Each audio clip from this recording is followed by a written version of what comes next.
آج کی قسطوں میں میرب اور مرتسم کی کہانی ایک بہترین اور نیا موڑ لینے والی ہے۔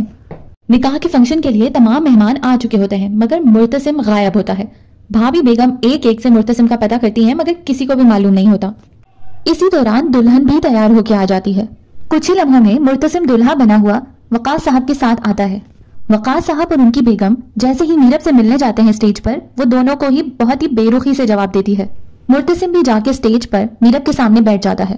میرب مرتسم کو عروسی لباس میں بہت ہی حسین لگ رہی ہوتی ہے اور پھر نکاح کی رسم شروع ہو جاتی ہے۔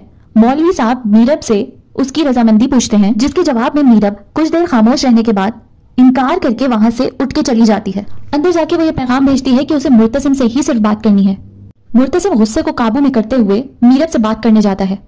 مرتسم پہلے تو میرب کا گھونگھٹ اٹھا کے اس کا چہرہ آئینے کی طرف کر دیتا ہے اور اسے کہتا ہے کہ تم جی بھر کے اپنے آپ کو دیکھ لو۔ میرب اس کے بعد مرتسم کو ایک کاغذ تھما دیتی ہے جس پر اس نے نکاح کے لیے شرط لکھی ہوتی ہے۔ مرتسم اس سے کہتا ہے کہ تم نکاح کر کے میری حفاظت میں آ رہی ہو اور مجھے سے حفاظت چاہیے تمہیں۔ میرب کہتی ہے کہ یہ ہم دونوں کی سزا ہے اس شادی کو کرنے کے لیے۔ مرتسم فوری طور پہ اس پر سائن کر دیتا ہے اور میرب کو کہتا ہے کہ تم ایک دن اس شرط کی وجہ سے بہت پچھتاؤ گی۔ میرب اور مرتسم اس کے بعد باہر آ کے نکاح کی رسم کو پورا کرتے ہیں۔ میرب کو مرتسم کی بہن مریم اس کے کمرے میں لے جاتی ہے اور ماں بیگم کے حکم پر اسے بیڈ پہ بٹھا کر گھونگھٹ اڑایا جاتا ہے۔ چند لمحوں بعد مرتسم وہاں آ کے میرب کو غصے سے کہتا ہے کہ اب یہ کیا نیا ڈرامہ ہے، گھونگھٹ کیوں ڈال کے بیٹھی ہو؟ وہیں پیچھے سے بھابی بیگم آ کر مرتسم کو غصہ کرتی ہیں کہ اپنی نئی نویلی دلہن سے ایسے بات نہیں کرتے، جاؤ اور اس کا گھونگھٹ اٹھاؤ۔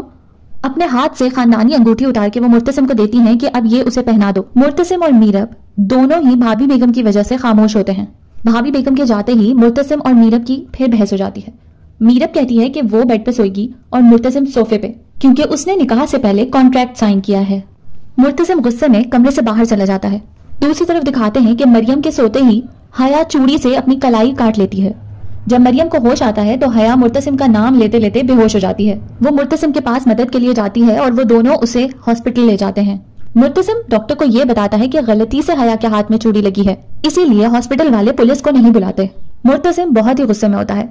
وہ مریم کو کہتا ہے کہ جیسے ہی حیا کو ہوش آئے فوراً سے باہر لے کر آئے اور ہم گھر جائیں گے۔ گھر پہنچتے ہی ان تینوں کا بھابی بیگم سے سامنا ہو جاتا ہے۔ وہ مرتسم سے کہتی ہے کہ تمہیں بیوی کے پاس ہونا چاہیے اس وقت، تم کہیں اور کیسے چلے گئے؟ مرتسم انہیں کہتا ہے کہ آئندہ اپنی آنکھیں کھلی رکھیے گا تاکہ ایسی کوئی حرکت ہی نہ ہو۔ وہ اس کے بعد تھکا ہارا اپنے بستر پہ جا کے سونے کے لیے لیٹا ہے اور تبھی میرب کی آنکھ کھل جاتی ہے۔ وہ مرتسم سے کہتی ہے کہ تمہیں یاد ہونا چاہیے کہ تم نے میری شرط مانی ہے نکاح سے پہلے، اسی لیے تم یہاں نہیں سو سکتے۔ کچھ دیر کے بحث و مباحثے کے بعد مرتسم غصے میں وہاں سے اٹھ کے چلا جاتا ہے۔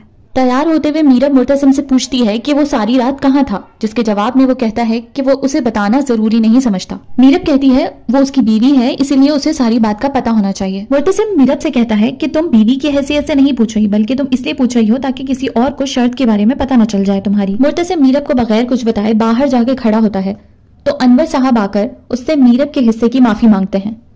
وہ کہتے ہیں کہ میرب نے چند دنوں میں بہت کچھ سہ لیا ہے، بس اسی وجہ سے وہ اس قسم کی حرکتیں کر رہی ہے۔ اگر تم سچے دل سے اس کا سہارا بنو گے تو وہ اپنے سارے غم بھول جائے گی۔